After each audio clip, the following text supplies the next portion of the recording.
What's up guys, it's Tommy here and welcome to a brand new Liverpool transfer news video, because the Court Offside news outlet and other various news outlets are reporting that a Saudi Arabian club are in talks to sign Mo Salah on a free transfer. And let me know, what do you think about this? Do you think Salah will stay at Liverpool or do you think he will leave? The fresh report suggested that Saudi Pro League club Al Ahly are currently engaged in discussions with the winger Mo Salah, and Salah is still more likely to stay at Liverpool than leave, in my opinion, because he still wants Liverpool to offer him a new contract. He recently gave an interview like a month ago where he said that Liverpool still haven't offered him a new contract, but he would like to stay because he still feels that he's at the top of his game. Salah is still world class and he can still do it at Liverpool for the next 2 years.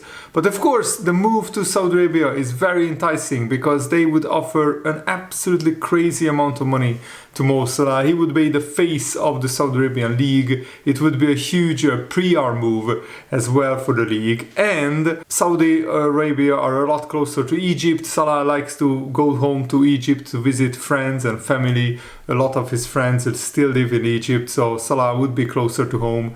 But I think Salah can still play at Liverpool until he's 34, 35 years old. He's 32 now. And I think if I was Liverpool, if I was in charge, I would give Salah a new 2-year contract with an option to extend it for another 3rd year. So that way, if Salah declines rapidly, then each summer in the next 2 or 3 years, Liverpool can decide to sell Salah and get some money from him for this transfer. But if Salah is still performing at a very high level, then Liverpool can keep him even for the next 3 years after this season. So let me know, would you welcome that? Do you think Liverpool should offer a much higher wage to Salah? He's already on £350,000 per week, but I think if Liverpool offer him £400,000, it's not a crazy difference from a Liverpool point of view. Liverpool can afford that £50,000 and Salah would still feel that he's valued at the club and he would earn more money. And I mean, Salah with so many sponsorship deals and brand deals, he's earning well over £1 million per week anyway, so that little increase by Liverpool wouldn't matter that much to Liverpool. It would just stroke his ego, I think. And even Paris Saint-Germain has been linked with Mo Salah. Apparently they are also interested in Salah's services and they would love to sign him on a free transfer, but I don't think he would go to PSG, because the French league is not really that competitive at this stage of his career. I think he wants to stay in the Premier League and he wants to break all kinds of records. Liverpool can move up to 3rd place in the Liverpool all-time goal-scoring charts this season if he keeps continuing scoring goals. Sorry, he can move up to 4th place. So right now Mo Salah has 217 goals in just 359 games, and Billy Liddell is 4th place in the all-time top scorers charts at Liverpool with 228 goals. If Salah scores another 12 goals this season, which is highly likely unless he suffers a big injury, and touch wood he won't, so if Salah scores 12 more goals, he will be 4th on the all-time top scorers chart. And Gordon Hodgson is within touching distance as well. He's on 241 goals. So Salah would need to score around 25 more goals to beat the record of Gordon Hodgson. And that's not unthinkable that this season Salah would score more than 30 goals and overtake even Gordon Hodgson, and then he would become the 3rd all-time top scorer in Liverpool's history. Salah already has 6 goals and 5 assists this season in just 10 games, so he has more goals and assists than games played, which is absolutely stunning. I mean, last season he almost got 1 goal or assist per game. In 44 games he scored 25 goals and got 13 assists, which is 38 goal contributions. 38 goal contributions. My math was wrong there. So 38 goal contributions in 44 games last season, and this season he's in even more prolific form, producing more goals and more assists than last season on average per game, which is stunning, and it shows that Salah is not slowing down anytime soon. The newspapers understand that Salah's price priority is to stay at Liverpool, but importantly, he has refused to rule out a potential transfer to Saudi Arabia. And why would he rule it out? You don't know whether Liverpool and Salah can strike a deal and Salah signs a new contract. So why would he rule out a move to Saudi Arabia? Al Ahly are closely monitoring Liverpool captain Virgil van Dijk as well. And regardless of whether they are able to secure Salah or not, they are open to making a move for the Dutch defender as well. The plan is to offer both players a 3-year contract with the option of another year should both parties be happy with the arrangement. And that's the problem for Liverpool, that these Saudi sides can actually offer more money and longer contracts than Liverpool, because they don't really care about money. They have almost unlimited amounts of money. And a recent report coming from Saudi Arabia said that Firmino is no longer guaranteed a place in the club's attacking lineup this season. He gave up the striker role for Ivan Toney, and the manager of Al Ahly is feeling more convinced by his other attacking options. Firmino is still working hard for the team as club captain, but in his first 9 games he scored 3 goals. That is considered to be below the standard. Firmino wasn't a prolific goal scorer anyway. He had 1 season at Liverpool where he scored 27 goals, I think, but the rest he was a 1 goal every 3 games ratio striker. But that wasn't why we loved Firmino so much, because he linked the whole team and he redefined the false 9 role in football. And it looks like Al Ahly might want to get rid of Firmino or put him on the bench, and that opens the door for Mo Salah to come into the team. And also Mo Salah and Firmino were good friends when they were at Liverpool, so that's another reason why Mo Salah would be inclined to join Al Ahly, because Bobby Firmino plays at the same club as well. And next season maybe Firmino will be out of Al Ahly altogether.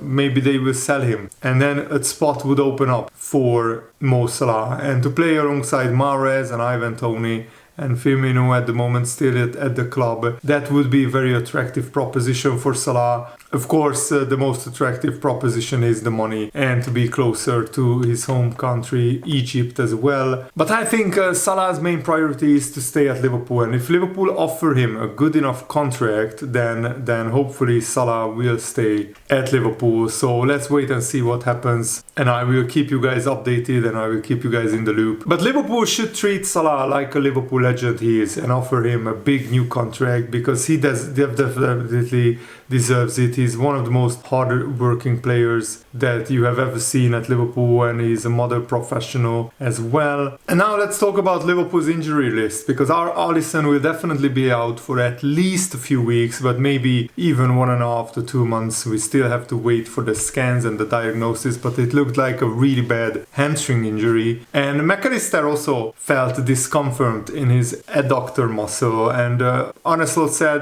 McAllister went off because of an injury, and how bad it is difficult for me to judge in this moment. He could have continued playing, but because it didn't happen 1 second before halftime, but he felt it a bit too much, and he said he didn't think it was good to keep on playing, because you never know if we will make it worse. So what is the exact situation? Can he go to Argentina? Can he play over there? That's difficult for me to tell you now, Arne Slot said. It's an issue in his groin area. But the latest reports are that McAllister will travel to South America to play in Argentina's World Cup qualifiers, and that really angers and infuriates me. If you have a slight injury, why not just say, I'm injured, I can't play for Argentina, I need to rest, otherwise I will aggravate the injury. And traveling halfway around the world and playing even as a substitute in Argentina games won't help. And if McAllister gets injured, then Liverpool will be short in the midfield area. I thought when Endo came on, he really shut down the Crystal Palace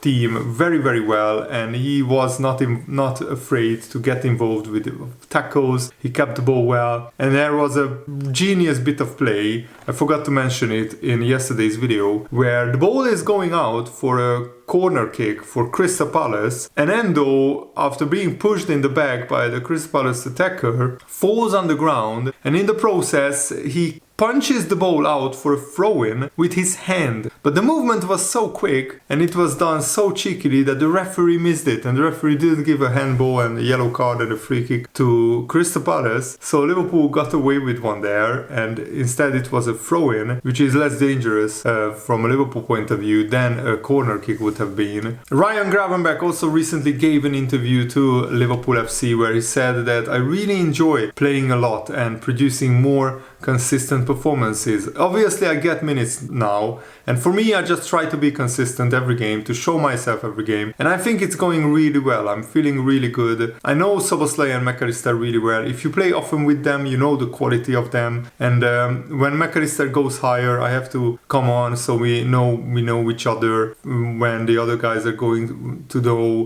we know everything from each other, and now we play a lot of games together, and I think a player always wants to play every game. Obviously the last 2 seasons at Bayern I didn't play that much, and last season I played more at Liverpool, but this season I play even more, so the confidence is really back, and I think it shows. I think the games in September went really well, and when you are getting minutes the confidence comes back. And he was asked about his new role in this midfield, in this double pivot, and he said it came quite naturally. When I first spoke with Arne, he said to me, I see you as a number 8 like last season, but I want to try you as a number 6 as well. So I was like, okay, yeah, we can do it. And I said to him, of course we can do it, and the rest is history. Because Gravenberch doesn't only have to defend, he also has to take the ball and go forward. And yes, Liverpool are probably still missing a passing metronome like Zubimendi, who sets the tempo and who always dictates the play. And yes, that leads to sometimes too many turnovers from Liverpool, because Gravenberch and McAllister are not really those kind of exact type of players that Zubimendi is, because both Gravenberch and Szoboszlai both want to move with the ball. They want to both carry the ball forward, and it's great for generating dynamic attacking situations, but it's not that great for control, and I think Arne Slot wants even more control for Liverpool to have. And McAllister isn't always comfortable to receive the ball under pressure when he's pressed, so I think Jones is probably the closest to this passing metronome that Zubimendi is, but of course he's not that world-class level yet, and Jones has the ability to receive the ball under any type of pressure and wriggle his way out of dangerous situations, but the decision making to release the ball quickly sometimes is not there. Jones sometimes takes one touch too many, and his pass technique is still not like at the world-class level, but Jones is still young and improving.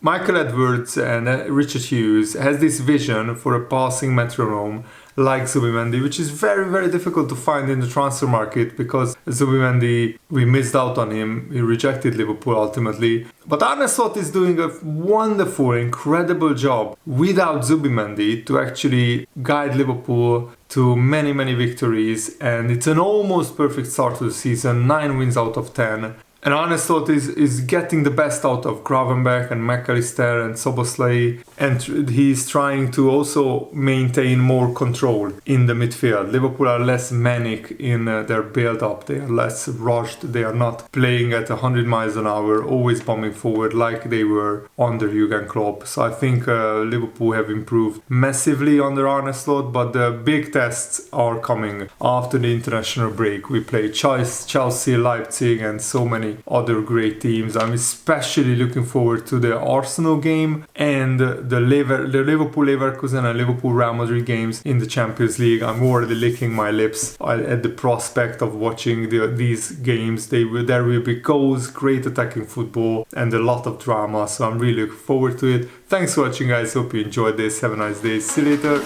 goodbye.